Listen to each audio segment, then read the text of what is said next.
ഞാൻ ബേബി ചമ്പക്കര. ഞാൻ 2023 ഈ കെട്ടിടം പണി പൂർത്തിയാക്കി. ആ സമയത്താണ് ഇൻഫ്രയുടെ എസ്കലേറ്ററും ലിഫ്റ്റിന്റെ കാര്യം ഇവിടെ സംസാരിച്ചു.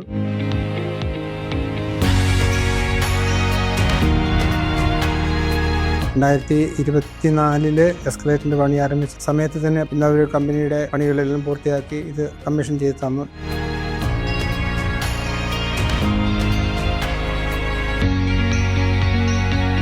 എൻ്റെ പണി തുടങ്ങിയ ശേഷം സർവീസും കാര്യങ്ങളൊക്കെ വളരെ നല്ല രീതിയിൽ ചെയ്തു തന്നു. അതിന് പ്രത്യേകം കമ്പനിയോട് നന്ദി പറയുന്നു.